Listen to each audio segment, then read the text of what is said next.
से सुनिए, ध्यान से सुनना।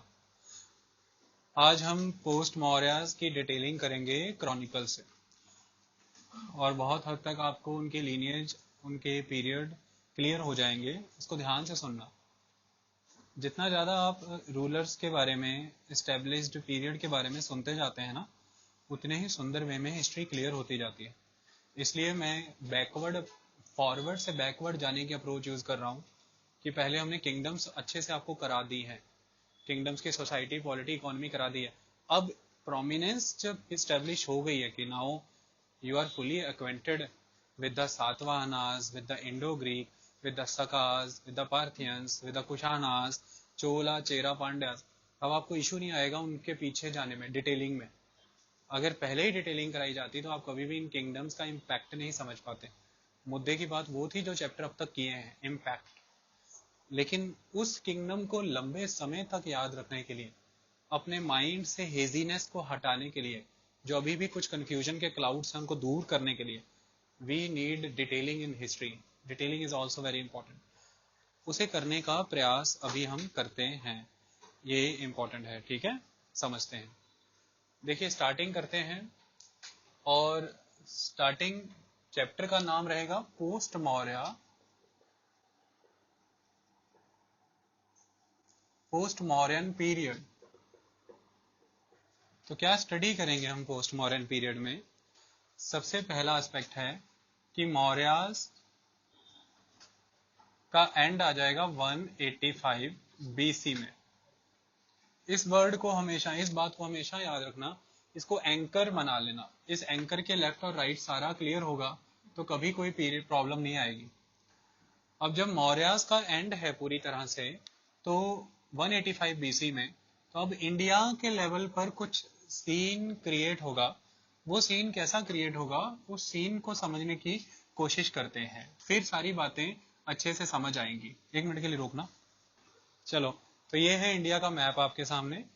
तो इंडिया के मैप में आपको अब तक अच्छे से क्लियर है मगध की लोकेशन। ठीक है, तो ये मगध है, मगध। तो यहां पर हमें देखना है 185 बीसी एक इंपॉर्टेंट पीरियड हुआ ना, और मौर्य डायनेस्टी का लास्ट रूलर बृहद्रथ यहां पर था। तो बृहद्रथ है, हमेशा ऐसे ही याद रखना इस फ्लो को। तो बृहद्रथ है, और बृहद्रथ को खत्म करेगा उसी का जर्नैल पुष्यमित्र शुंग। तो पुष्यमित्र शुंग यहां पर इस्टेब्लिश होता है, और ऐसा कहा जाता है डेट्स के अकॉर्डिंग कि पुष्यमित्र शुंग ने खुद को इस्टेब्लिश किया है 184 बीसी में। ये गद्दी पर बैठा है। अब यहां से शुरू होती है इसी मगध में मौर्यास को खत्म करके शुंग डायनेस्टी। तो 184 बीसी से बिगनिंग हुई शुंग डायनेस्टी की। ये शुंग डायनेस्टी, आई बात क्लियर जी? कोई टेंशन की बात तो नहीं? ये शुंग डायनेस्टी जब यहां पर शुरू हुई है, तो अब क्या इनके पास उतना एरिया है जितना मौर्यास के पास होता था? नहीं, इनके पास ये एरिया है। अब शुंगों के पास अब सांची है, जिसे विदिशा कहा गया। शुंगों के पास मथुरा भी है, शुंगों के पास पाटलिपुत्र है, बोध गया। तो कुल मिलाकर के गंगा यमुना द्वाब तक, और यहाँ नॉर्थ वेस्ट तक गंगा यमुना द्वाब तक, और वेस्ट में अगर जाए तो विदिशा से थोड़ा सा और वेस्टवर्ड, यानी कि थोड़ा सा इलाका मालवा का, और ईस्ट में अगर हम कहें तो मगध के सराउंडिंग रीजन में, यानी कि गया हो गया और बाकी रीजन। तो यहां तक सीमित हो गया है कौन सा रूल? शुंग रूल। अब ये मौर्यास के जितना वाइड स्प्रेड नहीं है। क्लियर है जी? तो जब शुंग यहाँ पर रूल कर रहे हैं तो इनके बारे में ये कहा जाएगा कि 112 साल तक रूल करेंगे। तो 112 साल तक रूल किया तो कितनी डेट आ गई? 72 बीसी। 72 बीसी। तो फिर 112 साल के इनके रूल के बाद 72 बीसी में इन्हें कौन रिप्लेस करेगा? इन्हें रिप्लेस कर देंगे शुंगास को कण्वाज। कण्वाज, KANVAS, कण्वाज। तो कण्वाज इन्हें रिप्लेस करेंगे किस डेट में आके? 72 बीसी। और वो यहां पर कितने समय तक रहेंगे? 45 ईयर्स तक। कितने समय तक? 45 ईयर्स तक। और 45 ईयर्स बिताने के बाद वो जब यहाँ से जाएंगे तो 72 से 45 निकाले तो कितने बचे? 27 BC। तो 27 BC तक ही ये लोग यहाँ पर टिक पाएंगे। आई बात समझ में? 27 BC के बाद इन्हें यहाँ से जो रिप्लेस करेंगे, अभी हम उनके बारे में पढ़ेंगे। ये दो क्लियर हो गए आपको? कोई दिक्कत की बात तो नहीं? पक्का? ठीक है वरिंदर। अब हम वापस से मगध और कण्व हमने सुन लिए ना, दो ही इंपॉर्टेंट थे। हम वापस से फिर से मगध के शुंगास के थ्रू आते हैं और कुछ चीजें जानते हैं ताकि हमें चीजें याद हो जाएं, बातें भूले ना। वो क्या बातें हैं उसको सुनो।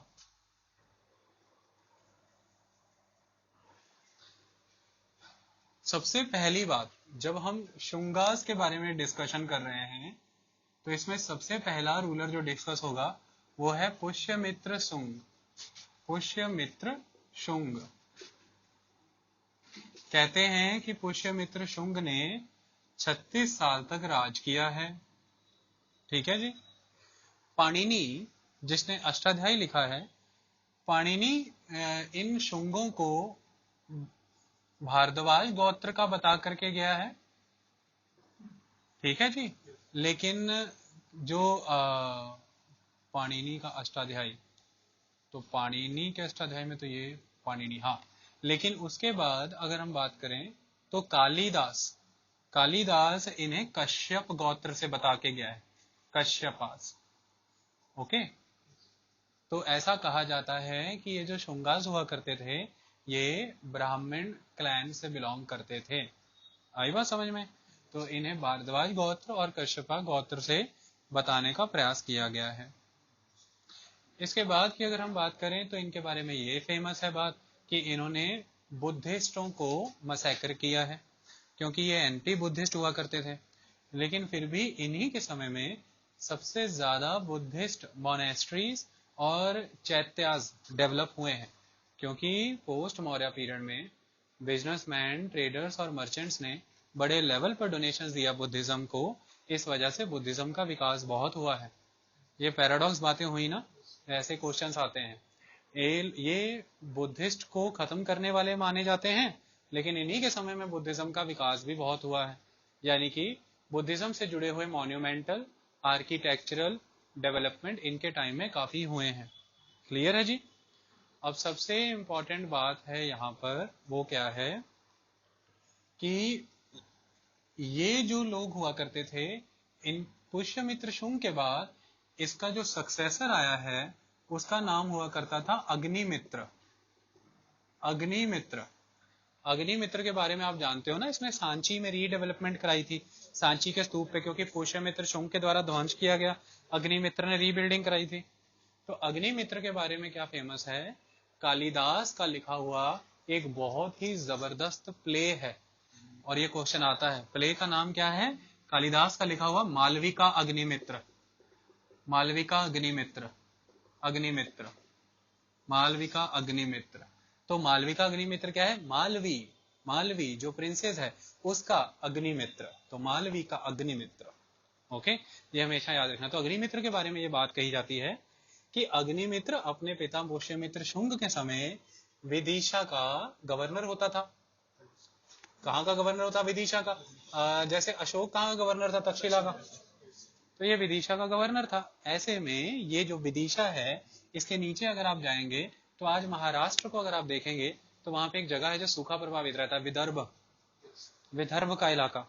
ये विदर्भ को किसी जमाने में, और आज भी वहां पे जगह है, इसको बेराड़ कहते थे, बेराड़ की किंगडम।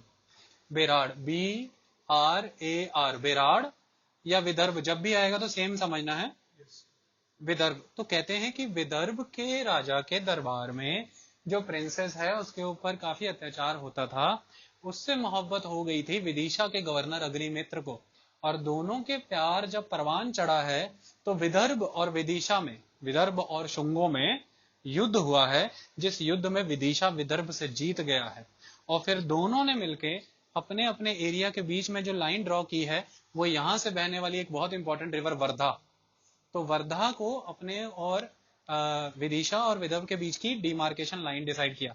और विदर्भ उस समय किसका है? सातवाहनों का। ठीक है, विदर्भ किसका है? सातवाहनों का। तो ये बताने का प्रयास किया जा रहा है यहाँ पे कि सातवाहनास को हराया है जैसे शायद कभी शुंगा रूलर अग्निमित्र के द्वारा, जो कि उस समय गवर्नर था विदिशा का। तो आपको क्वेश्चन आता है बहुत बार कि मालविका अग्निमित्र में अग्निमित्र कहाँ का रूलर है? विदिशा का। ये किस डायनेस्टी के रूलर के बारे में है? शुंग डायनेस्टी के रूलर के बारे में है। मालवी कौन है? ये विदिशा, ये विदर्भ के राजा के दरबार में उसकी प्रिंसेस है। ओके, ये हो गई बात हमें क्लियर। फिर हमें थोड़ा और आगे बढ़ते हैं और यहाँ पर अब बात आती है, जैसे कभी मौर्य का लास्ट रूलर कौन था? बृहद्रथ। तो ऐसे अब इन्होंने मौर्य के साथ जो किया तो कर्मों का फल तो भुगतना ही पड़ेगा। इनका लास्ट रूलर कौन है? देवभूति। इनका लास्ट रूलर कौन है? पुष्यमित्र हो गया, अग्निमित्र हो गया। अब वापस गद्दी पर मगध में कौन है लास्ट रूलर? देवभूति। ऐसा कहते हैं कि कुल मिलाकर के 10 रूलर हुए हैं। उन 10 रूलरों में से ये देवभूति है जो लास्ट रूलर है।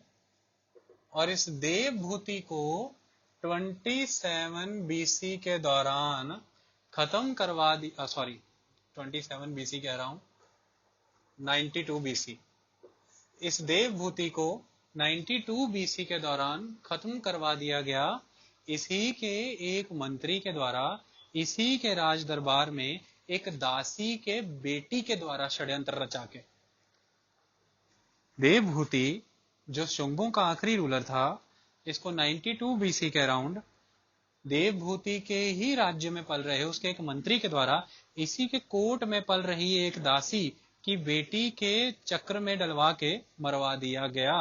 आई बात समझ में? और जिसने वो मरवाया वो मंत्री का नाम क्या था? वासुदेव, वासुदेवा। ओके, तो 92 बीसी में वासुदेवा नाम के बंदे ने देवभूति को इस तरह से मरवा करके अपने आप को गद्दी पे सेटल किया। तो 92 बीसी से वासुदेवा के द्वारा यहां पे एस्टेब्लिश किया जाएगी कण्व डायनेस्टी। तो वासुदेवा कण्व डायनेस्टी का फाउंडर है। आई बात समझ जी? अब बार बार 92 कह रहा हूं मैं, 72, क्योंकि 112 साल हुए तो 72 बीसी हुआ ना। 184 से 112 साल, तो 72 बीसी, प्लीज करेक्ट कर लो, 72 बीसी। ओके, ये हरा दिया ना, कण्व बैठ गए। कण्वों के 4 रूलर थे, कण्वों के 4 रूलर थे, और 4 रूलरों में से लास्ट रूलर जो हुआ करता था 27 बीसी को, वो लास्ट रूलर का नाम है सुसरमन। सुसरमन, आई बात समझ में? लास्ट रूलर कौन था? सुसरमन। और ये सुसरमन नाम का जो लास्ट रूलर है, इसको खत्म किया है सिमुक, सिमुका। इसको किसने खत्म किया है? सिमुक। और सिमुक कौन है? Andhra ruler, Satavahana ruler. तो सिमुक ने खत्म किया। तो सिमुक सातवाहनों का फर्स्ट रूलर माना गया है। कृष्ण दूसरा, तीसरा सातकर्णी। और सातकर्णी इतना इंपॉर्टेंट टाइटल था कि बहुत सारे रूलर लेते थे इसको। तो 6वां रूलर भी सातकर्णी ही है, वो सातकर्णी 2 है। और इसके बाद हुआ है अगला रूलर, 7वां रूलर हला, हला जिसने गप्त सप्तसती लिखी है। और इसके बाद आता है इनका सबसे महान रूलर गौतमी पुत्र सातकर्णी।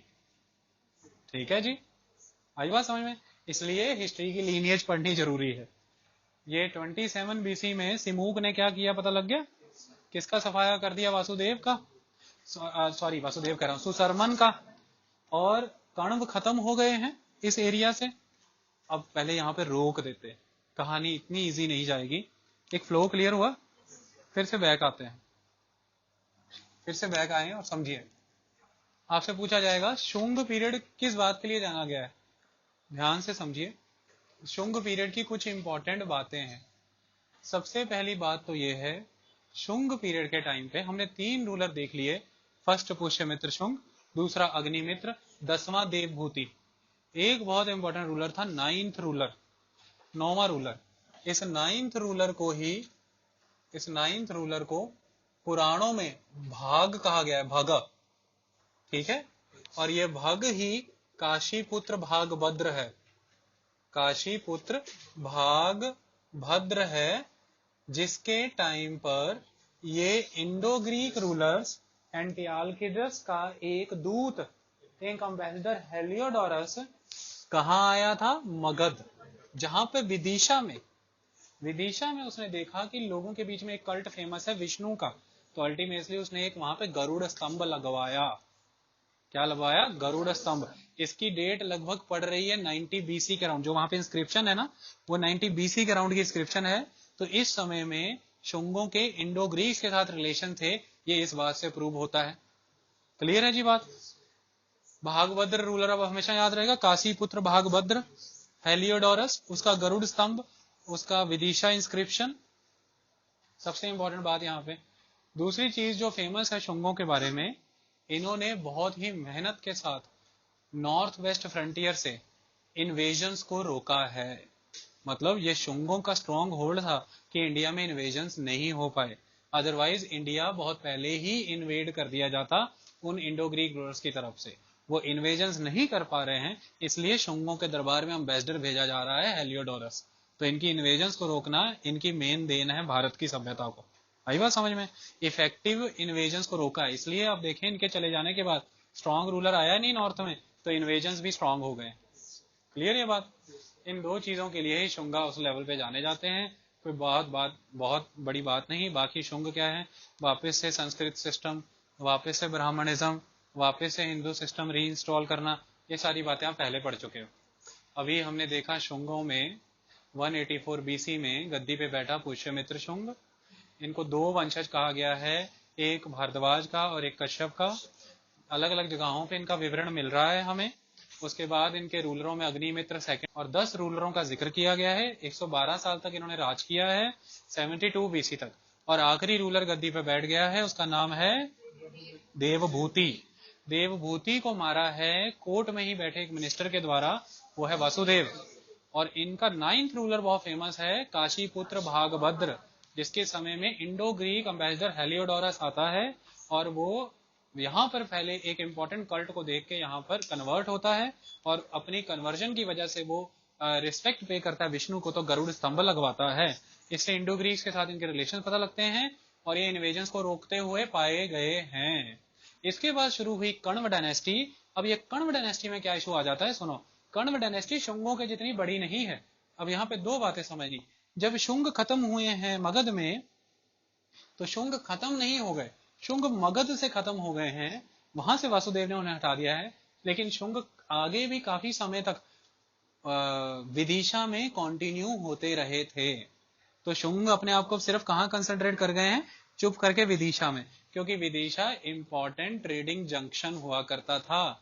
कौशाम्बी से भड़ौच तक जाने वाले रास्ते को और मथुरा से भड़ौच जाने वाले रास्ते को जोड़ा करता था। जैसे अवंती की इंपॉर्टेंस है, विदिशा की भी इंपॉर्टेंस है। तो विदिशा में ये टिके रहे। इनको विदिशा से फाइनली उखाड़ेंगे कौन? सातवाहनास। लेकिन अभी ये विदिशा में है। पर्टिकुलरली मगध में कौन आ गए? कण्व। और मगध में आने के बाद कण्वों का एरिया बहुत हद तक कम हो जाता है, किनके कंपैरिजन में? शुंग। तो अब ये इतना एरिया नहीं एक्सपेंड, अब ये सिर्फ और सिर्फ कहां कंसंट्रेटेड है? Only Magadh, only Magadh. और मगध के जस्ट वेस्ट वाली टेरिटरी किनके बीच में डिस्ट्रीब्यूट हो गई है? एक चीफ नजर आएंगे, मित्राज, मित्र। ठीक है। इसी तरह से राजस्थान के ईस्ट और पंजाब के वेस्ट में नजर आएंगे योधे, योधे। तो वहां पे योधे नजर आएंगे। और ये जो सेंट्रल इंडिया है, जैसे कौशाम्बी, जैसे श्रावस्ती, जैसे मथुरा का कुछ इलाका, ये सारे मेन रीजन्स किनके कंट्रोल में है? मित्रास। ओके। लेकिन इनके बारे में हमने पढ़ना नहीं, हिस्ट्री में इंपॉर्टेंट नहीं, पर पता होना चाहिए मित्रास। ओके। तो कण्व कहां सीमित हो गए? मगध में। मगध अपनी ग्लोरी को लॉस कर रहा है, मगध अभी खत्म हो जाएगा। मगध की ग्लोरी ट्रांसफर हो जाएगी किधर? उज्जैन। मगध को कौन लूट जाएगा? उज्जैन। मगध वाला वो इंपॉर्टेंस किसको मिल जाएगा? उज्जैन। आई बात समझ में? तो मगध का इंपॉर्टेंस कम हो जाएगा। ये बातें क्लियर हुई? हमने कण्व भी आ गए, हमने कण्वों का भी समाप्त कर दी ना 27 में। ये सब हो रहा है मगध के अराउंड। अब हमें फिर कुछ और भी समझना होगा। चलो, इसी समय में हमने समझा ईस्ट इंडिया में, सेंट्रल इंडिया में क्या हो रहा है। नॉर्थ वेस्ट तो मैं पढ़ाऊंगा ही, ईस्ट और सेंट्रल अब बिल्कुल क्लियर। अब पढ़ते हैं थोड़ा सा ईस्ट इंडिया में, उड़ीसा में क्या हो रहा है। अब यही पीरियड है, और इसी पीरियड के दौरान कोई इसे कंटेम्परेरी मानता है पुष्यमित्र शुंग का, कोई इसे कंटेम्परेरी मानता है पुष्यमित्र शुंग का। उसकी एक कहानी है। तो मान लीजिए कि मोटा मोटी जब शुंग मगध की गद्दी पर था तब उड़ीसा को रिस्टोर कराया उसकी ग्लोरी में एक रूलर ने, जिसका नाम था Kharavela. Kharavela, Kharavela ruler, okay, Kharavela, okay. Orissa का कलिंग का राजा खारवेल, ये भी 2nd सेंचुरी बीसी में गद्दी पे आया है। अब क्यों ये शुंग का कंटेम्परेरी था? ऐसा कहा जाता है कि इसमें इतना सामर्थ्य था कि इसने एक समय में राजगीर पर आक्रमण किया और राजगीर का रूलर दौड़ गया। ये हर जगह पे लिखा पाया गया है। आज दिन तक किसी को नहीं पता वो राजगीर का रूलर कौन था। कोई कहता है वो पुष्यमित्र शुंग था, कोई कहता है वो इंडो ग्रीक रूलर डिमेट्रियस था, जो आक्रमण करने इस तरफ तक पहुंचा था लेकिन उसे दौड़ाया गया है। आई बात समझ में? लेकिन राजगीर से रूलर दौड़ा है, कलिंग के राजा ने दौड़ाया है, ये बात सही है। तो सबसे पहली बात, ये कहाँ पे सेटल है? कलिंग में। इसके बारे में हमें जानकारी कहाँ से मिलती है? 2 जगहों से। कौन सी 2 जगहें? एक तो हाथी गुम्फा इंस्क्रिप्शन, हाथी गुम्फा इंस्क्रिप्शन, हाथी गुम्फा की गुफाएं हैं ना यहाँ पे, वहां पे जो इंस्क्रिप्शन। दूसरा, इनके चलाए हुए बहुत ही यूनिक कॉइन्स। तो इनके कॉइन्स और इनके इंस्क्रिप्शन से हमें इनकी जानकारी मिलती है। इनकी दूसरी खासियत, ये बहुत ही आर्डेंट जैन है, ये जैनीय है। इनके पास आर्मी थी, अच्छी खासी आर्मी थी। क्यों? बार बार ये सातवाहनों की टेरिटरी में एंटर करते पाए गए हैं। मतलब इतना दम था कि सातवाहनों की 1.25 लाख आर्मी से पंगा ले रहे थे, अदरवाइज ये कभी उसमें एंट्री नहीं कर पाते। और वो सबसे इंपॉर्टेंट बात कि इसने राजगिरी पर आक्रमण किया था, राजगीर से उसका राजा दौड़ा है, और इसने राजगीर और पाटलिपुत्र के बीच में एक पहाड़ी है गोथगिरी, इसने गोथगिरी पर कब्जा भी किया है एक समय के लिए, तो गोथगिरी को जीता भी है। आई बात समझ में? तो कुल मिलाकर के हमें इसके बारे में इतनी बातें याद रखनी है। ओके जी। कलिंग में शुरू से ही जैनिज्म था, आपको याद होना चाहिए। महापद्मनंदा के समय में जिन्न की मूर्ति खींच के ले आए थे मगध वाले, ठीक है, एक तो ये बात हुई। फिर नंदों के समय में, नंदों के चले जाने के बाद कलिंग फिर से रिस्टोर हो गया, फिर जैन को मानने लगा। तो कलिंग का शुरू से ही पंगा रहा है देखो मगध के साथ। अब जैसे ही मगध में मौर्यस आए इतने स्ट्रांग, तो अशोक ने तो इनकी धज्जियां उड़ा के रख दी। लेकिन फिर देखो मौर्यस के चले जाने के बाद अभी मौर्य गए हैं, तो फिर कलिंग खड़ा हो गया है किसके अंडर? खारवेल के अंडर। और फिर से वो कहाँ अटैक कर रहे हैं? राजगीर पे, और गोथगिरी भी जीता है। तो हमेशा से मगध और कलिंग के बीच में टसल तो रही है, ये समझना हमेशा। ये क्लियर है जी? यहाँ से आने वाले अब सारे बेसिक क्वेश्चन आप बड़े आराम से कर जाओगे। जैन पढ़ जाओगे, क्वेश्चन आता है किसने राजगीर के रूलर को दौड़ाया? तो खारवेल ने दौड़ाया, ठीक है। ये इंपॉर्टेंट बातें, ऐसे क्वेश्चन आते हैं। हाथी गुम्फा इंस्क्रिप्शन किस राजा के बारे में बताती है? खारवेल। हाथी गुम्फा की गुफाओं में किसको डेडिड है? जैनिया, जैनों को, ठीक है। ईस्ट इंडिया मगध हो गया, सेंट्रल इंडिया हो गया, ईस्ट थोड़ा साउथ ईस्ट उड़ीसा भी हो गया। क्लियर है जी? अब हम थोड़ा सा आगे बढ़ते हैं ईस्ट से। तो अब हम पढ़ने की कोशिश करते हैं सातवाहनास को, ठीक है, आंध्र सातवाहनास को। तो आंध्र सातवाहना अभी पढ़े या अभी नॉर्थ ही करें? रुक जाओ, रुक जाओ, अभी नॉर्थ वेस्ट को पहले समझ लेते हैं, फिर आंध्र सातवाहनास करते हैं। समझना कुछ चीजों को, पहले नॉर्थ नॉर्थ ही नवेड़ देते हैं, फिर आगे बढ़ेंगे। निपटा देते हैं, हिंदी में निपटा देते हैं, पंजाबी में नवेड़। ओके, ये देखो नॉर्थ वेस्ट को समझो। उस दिन बहुत हद तक समझा दिया था सेल्यूसिड एम्पायर के बारे में। अभी ध्यान से एक चीज को समझो। एक पर्सन है अलेक्जेंडर, वो ग्रीस के मैसेडोनिया से निकला। उसने अपने आप को वर्ल्ड लेवल पर सेटल करने का सपना देखा। 326 बीसी में वो भारत तक आया। फिर वो भारत से ब्यास नदी से वापस चला गया। 323 बीसी को उसकी इराक में मृत्यु हो गई, बेबीलोनिया में। ये तो हो गई सारी कहानी खत्म।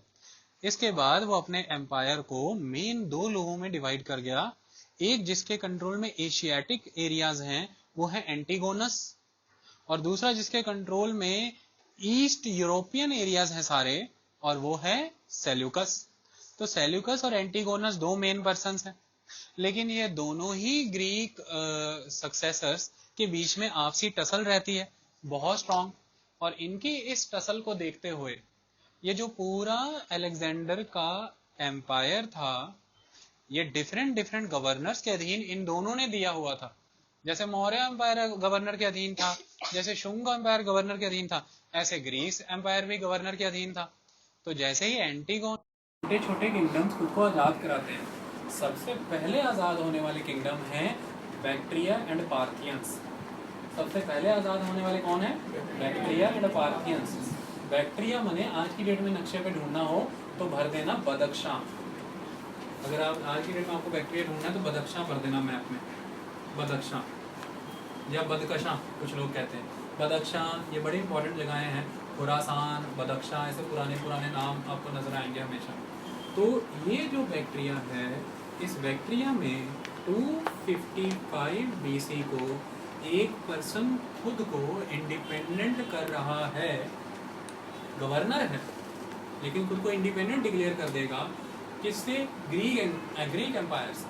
ये खुद भी तो ग्रीक ही है ना, सेल्यूसिड एम्पायर का हिस्सा है ना। तो खुद को इंडिपेंडेंट कर रहा है एंटीगोनस और सेल्यूकस के बीच की रिफ्ट को देखते हुए, उनके बाद आई टर्बुलेंस को देखते हुए उन्होंने देखा ये तो कमज़ोर पड़ गए मेन सेंट्रल एरियाज, तो हम हमें खुद को आज़ाद कर सकते हैं। तो ये खुद को आज़ाद कर रहा है। और ये पर्सन कौन है? डायोडोटस। डायोडोटस 255 BC में बैक्ट्रिया के इंडो ग्रीक्स की नींव रखने वाला डायोडोटस। अब इनको आप किसी भी नाम से बुलाओ, ग्रीको बैक्ट्रियन कह लो, क्योंकि अभी तो ये ग्रीको बैक्ट्रियन रूलर ही हुआ ना। ये क्या हो गया जाकिया बना? हाँ, 255 BC डायोडोटस देख लिया आपने। डायोडोटस, इसको आप ग्रीको बैक्ट्रियन कह लो। अभी तो इंडिया नहीं आए ना, आएंगे। ये जो डायोडोटस के बाद अब एक पर्सन आएगा 190 से 180 BC के बीच में इसका टाइम है, और इसका नाम है एंटीमेकस। ठीक है, एंटीमेकस।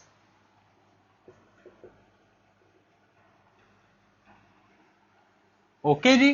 ये एंटीमेकस क्यों फेमस है, ध्यान से सुनो। इस एंटीमेकस के बारे में यह कहा जाता है कि इसने काबुल वैली तक रेड मारी है। काबुल वैली तक, सिंधु नदी तक रेड मारता था, और इसने उस समय में कॉइन्स इशू किए हैं। कौन से कॉइन्स? Bilingual coins. कौन से coins? Bilingual coins.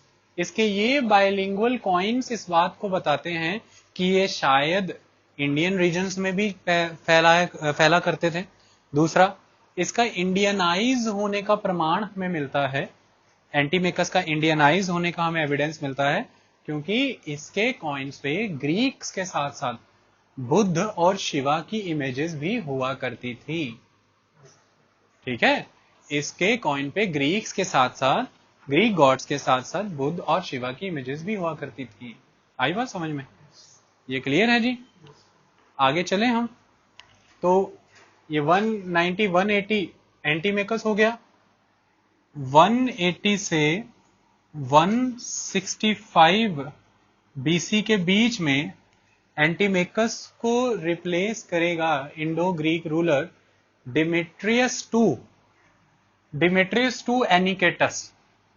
Demetrious two Aniketos. Okay, तो आप इसको डिमेट्रियस ही याद रखो, डिमेट्रियस टू ही याद रखो। ये डिमेट्रियस टू एनिकेटस इसलिए फेमस है क्योंकि ये जो गोल्ड कॉइन्स इशू करता है, उस कॉइन्स पे इसकी स्पेशल इमेज रहती है हाथी मुकुट वाली। हाथी मुकुट वाली इमेजेस ये पहनता है। इसके बायलिंगुअल कॉइन्स जो ये बताते हैं कि इंडियन डोमेनियन में भी वो सर्कुलेट होते थे। तभी तो दो लैंग्वेज में थे ना, ग्रीक एंड खरोष्टी। क्योंकि इंडियन डोमेनियन में सर्कुलेट नहीं करने होते, तो वो दो भाषाओं में क्यों होते? समझ आई ना बात? तो ग्रीक एंड खरोष्टी में तो वो होते ही नहीं। आई बात समझ में? तो ये एक इसकी इंपॉर्टेंट बात है। ओके जी। इसके बाद अगर हम आगे चलें, डिमेट्रियस के 2 के बाद तो एक बहुत इंपॉर्टेंट रूलर आएगा, उसका नाम है मेनेंडर। ये मेनेंडर बहुत इंपॉर्टेंट रूलर है। इसके बारे में बहुत सी बातें फेमस हैं। अगर डिमेट्रियस के बारे में यह कहा जाता है कि उसने अफगानिस्तान, उसने पंजाब और उसने सिंध का इलाका, सिंध, अफगानिस्तान और पंजाब जीता है, तो मेनेंडर के बारे में यह फेमस है कि उसने बहुत सी जगहों पर रेड की। जैसे ऐसा कहा जाता है पतंजलि के महाभाष्य में ये कहा गया है कि इसने साकेत, माध्यमिका और पाटलिपुत्र तक जाकर के धाड़ मारी है। ऐसा किसी एक इंडो ग्रीक रूलर के बारे में कहा गया है, तो मोस्टली वो ये मेनेंडर ही था, पहली बात।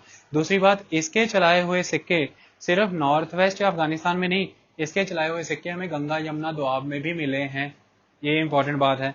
तो ये वही मेनांडर है जो नागार्जुन या नागसेन से मिलने के बाद बुद्धिज्म में कन्वर्ट हो जाता है, और इसे हम कहते हैं, उस बुक को हम कहते हैं जिसमें इसके सवाल और उनके जवाब है मिलिंद पन्नों। तो इसके ऊपर बहुत इंपॉर्टेंट इम्पैक्ट था, और हमने पढ़ा है इसकी कैपिटल कौन सी हुआ करती थी पंजाब की? सकाला, सियालकोट, सकाला सलाका सियालकोट, ओके।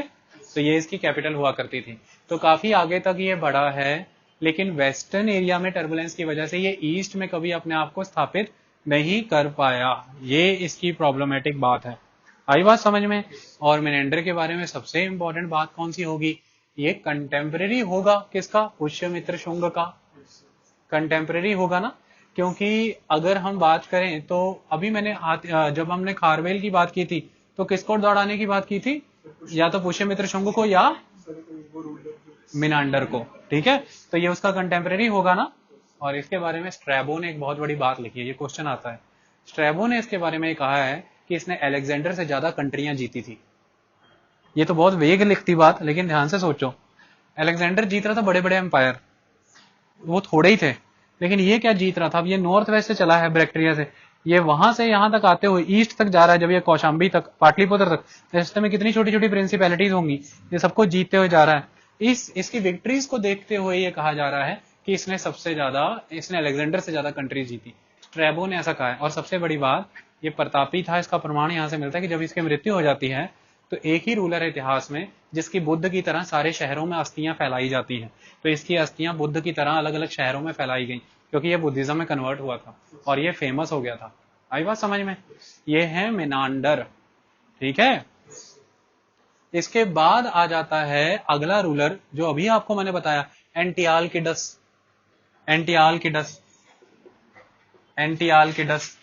एंटियालकिडस आपको पता है कहां बैठा हुआ है? तक्षशिला में। तक्षशिला में आज अगर आपको तक्षशिला घूमने जाना है तो टिकट कटा लेना, कहां की? पाकिस्तान की। पाकिस्तान में कहां? North west frontier province Pakistan की।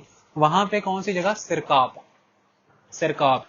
तो पाकिस्तान की नॉर्थ वेस्ट फ्रंटियर प्रोविंस पे एक जगह है सिरकाप, जो है आज का उस समय का तक्षशिला। तो इसको आपने पढ़ा ना, एंटियालकिडस जो तक्षशिला में रहता है, इंडो ग्रीक रूलर, जिसका एम्बेसडर हेलियोडोरस कहां आ रहा है? काशीपुत्र भागभद्र के समय में। तो आप देखो, इधर से मगध के रूलरों की और उधर से इंडो ग्रीक की कंटेम्परेरीज क्लियर हो रहे हैं। तो अगर आपसे कोई पूछे कि 9th Magadh ruler Shunga dynasty से, उसका कंटेम्परेरी कौन हुआ? एंटियालकिडस। अगर आपसे कोई पूछे पुष्यमित्र शुंग का कंटेम्परेरी कौन हुआ? मिनांडर। क्लियर हो रहे हैं ना? ये कोई दिक्कत की बात तो नहीं है। अब अल्टीमेट एस्पेक्ट यहां पर आता है कि अब टाइम आपके सामने कौन सा आ जाएगा? अभी बीसी में ही चल रहे हैं ना, तो बस टेंशन की कोई बात ही नहीं। 75 बीसी से 55 बीसी तक एक रूलर रूल कर रहा है। तो 55 बीसी लास्ट डेट ना, तो 55 बीसी में एक रूलर है हरम्यूज। HAR, आगे अगर प्रीत लग जाता तो बात खत्म थी फिर। HARMEAUS, हरम्यूज। ये हरम्यूज को खत्म कर दिया फाइनली भारत में से कुषाण रूलर की उस कडफिसस ब्रांच के एक रूलर कुजुला कडफिसस। अब बात क्लियर हुई हमें। 255 बीसी से शुरू हुआ डायोडोटस, जिसने खुद को इंडिपेंडेंट कराया। कहां पे है वो? बैक्ट्रिया। कहां पे? आज का बदख्शां। कौन सी river valley? Oxus river valley. कौन सा geographical area? Extreme north Afghanistan. Clear? वहां पे इंडिपेंडेंट करा के क्या बसा रहा है? ग्रीको बैक्ट्रियन किंगडम ना। 190 से 180 में उसी का एक रूलर आ जा रहा है। कौन आ रहा है? एंटीमेकस। उसी के बाद 180 से 165 में एक रूलर आ रहा है। कौन? Demetrius II। बड़े हाई लेवल पर हाथी वाले मुकुट वाले सिक्के, बड़े जबरदस्त बाइलिंगुअल सिक्के जो भारत में उसकी डोमिनियन इंश्योर करते हैं, जो अपने आप को स्थापित कर लेता है कहां पे? अफगानिस्तान का एरिया, काबुल का एरिया, सिंध का इलाका, पंजाब का इलाका। इसके बाद आ रहा है नेक्स्ट रूलर मेनेंडर। मेनेंडर खुद को भारत में डीपली स्टैब्लिश कर रहा है, कहां तक? साउथ में सौराष्ट्र तक, साउथ में सौराष्ट्र तक, काठियावाड़ सौराष्ट्र तक चला गया है। और अगर ईस्ट की बात करें तो एक्टिव एरिया गंगा यमुना द्वाब, तो काफी बड़ा एरिया है, सौराष्ट्र तक, गंगा यमुना द्वाब तक, ये तो उसकी किंगडम ही किंगडम हो गई। उसने रेड मारी है कहां तक? पाटलिपुत्र तक, पाटलिपुत्र। इसका प्रमाण कहां से मिल रहा है? पतंजलि के महाभाष्य से। और इसका प्रमाण कहां से मिल रहा है? जैसे खारवेल ने कभी दौड़ाया था, तो इसी को दौड़ाया होगा लग रहा है, ठीक है। तो ये हो गया। इसके बाद मिनेंडर के बाद कौन आ रहा है? एंटियालकेडस। प्रूव हो रही है बात, क्योंकि तक्षशिला में है। और यहां से किसने अपना दूत भेजा है? एंटियालकेडस ने। हेलियोडोरस किसके पास? Shunga ruler, 9th ruler काशीपुत्र Bhagabhadra, जिसे पुराणों में भाग कहा गया है। और यहीं से हमें पता लगता है कि ये कंटेम्परेरी हुए। और उसके बाद अगर एक तरफ 72 बीसी में शुंग खत्म हो रहे हैं तो कोई बात नहीं, 55 बीसी में ये भी खत्म हो रहे हैं। और इन्हें खत्म कौन कर रहे हैं? कुजुल कडफिसस, जो कुशाणा रूलर की कडफिसस ब्रांच से बिलोंग करता है। और इधर शुंगों को 72 बीसी में कौन खत्म कर रहे हैं? वासुदेव, जो कण्वों से बिलोंग कर रहे हैं। तो उधर कुशाणा स्थापित हो रहे हैं, इधर कण्व स्थापित हो रहे हैं। के क्लियर है भाई? ऐसे के करना पड़ता है बेटा। इसके बाद तो मैंने बहुत बताया हुआ है पुरानी एनसीईआरटी, नई एनसीईआरटी में और ओल्ड एनसीईआरटी में, तो सारा क्लियर है ना। हमने उड़ा दिए ना, कुशाण उधर बिठा दिए, इधर कण्व बिठा दिए। कुशाणों की तो जड़ें उखाड़ेंगे बहुत बाद में जाके, गुप्ता कौन है ना, कण्वों की जड़ें उखड़वा देते हैं अब।